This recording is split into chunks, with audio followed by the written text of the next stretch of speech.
good to see you again. This is Bona. I currently work as a design manager at Meta, only known as Facebook company.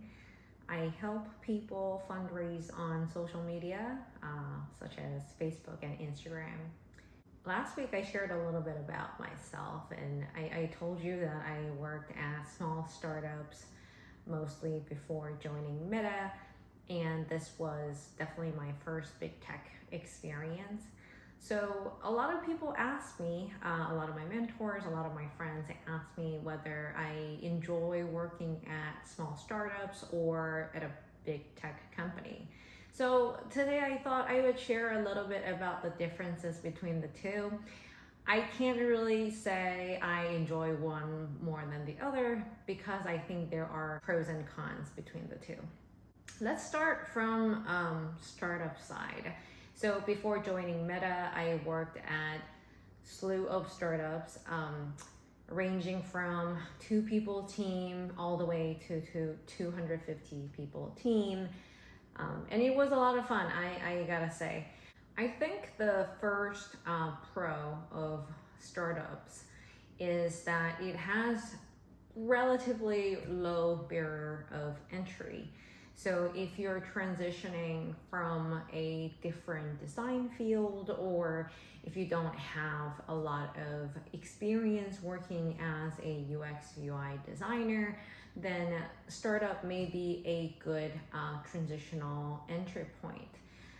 That is not to say that startups don't have talented designers. I've met some of the most talented designers working at these startups, but because they are more open-minded, that they may not require as many years of experiences.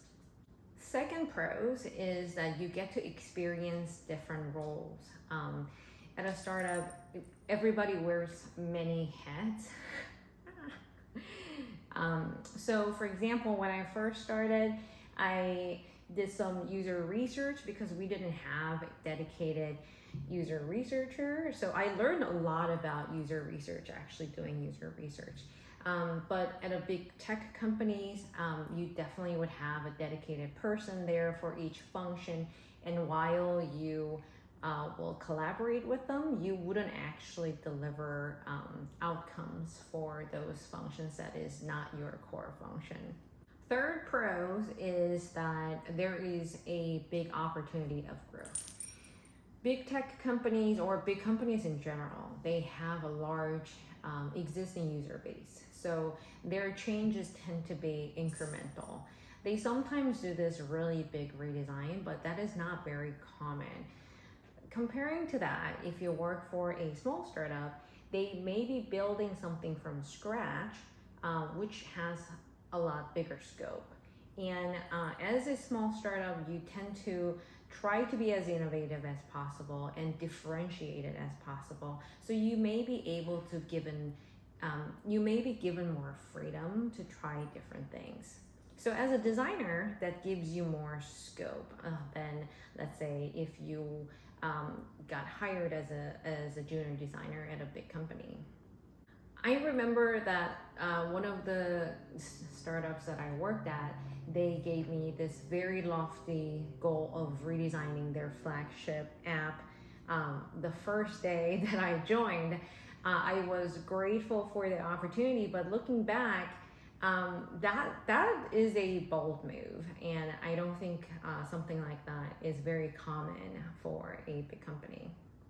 Fourth pro is that there tend to be a very close friendship and camaraderie across the people that you work with at a small startup. Most of the startups don't have as high of a total compensation as a big company. That is because instead of RSU, which is stocks for going for a big company, you are often given this thing called stock option. So meaning that if the company does really well, you will have a payoff at the end.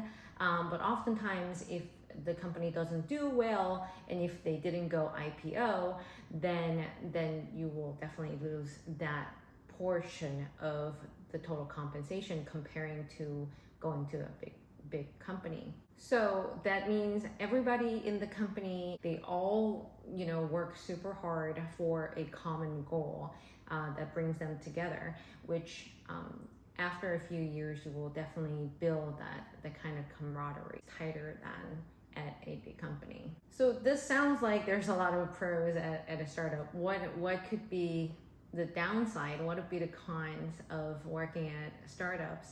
I think the first one is definitely work-life balance. This, all depends on a company. So not every company has bad work-life balance. When I worked at startups, there wasn't as much of a work-life balance as a big company.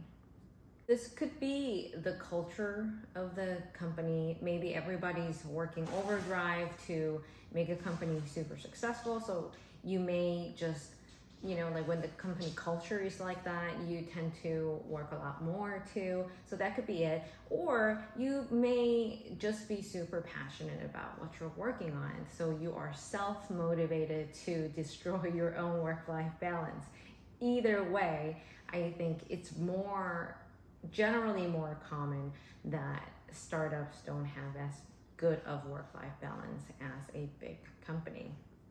Second cons is that sometimes these companies don't have human resources or good pathways to resolve conflicts or sometimes unfair treatment.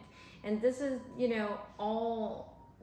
I'm not saying all startups like this. Let me preface by saying there are amazing startup companies, and startups vary in sizes. There are companies as small as 10, it do not make sense to have human resources, right?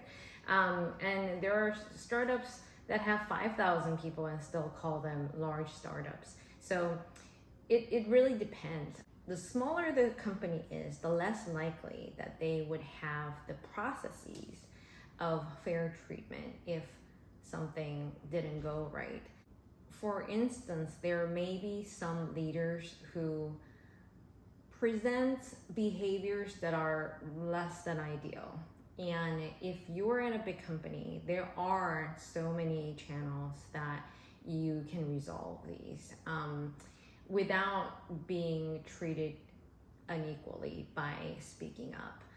But the smaller the company is, there tends to be less processes for things like this. Third con is that, as I said, all startups are different, right? It's quite difficult to know which startups are good startups to go. So if you are just starting out, how would you know if startup A is a better startup to go than B or C? A lot of startups don't really make it big. Making it big meaning very successful IPO. So if your goal was this payout from IPO, then that is not as likely as someone would think coming into Silicon Valley. From my experience, I learned so much from working at these startups. I don't regret it, but the downside is if you worked for a lot of startups and a lot of them, disappeared after many years, then you may be left with a resume with names that people cannot recognize or check out your work live. So a lot of people switch between big company and small startups every 2 years because there are very distinct pros and cons. So today we talked about the pros and cons of working at startup. We actually didn't have enough time to talk about pros and cons of working at big tech company, so we'll cover that next week. I want to keep these videos pretty short and bite-sized, but I'll be back. So if you have any questions, please leave them at comment below. If this video was useful to you, please like and subscribe or leave any questions and comment. I'm really excited to hear and interact with you. Thank you for listening and have a good weekend.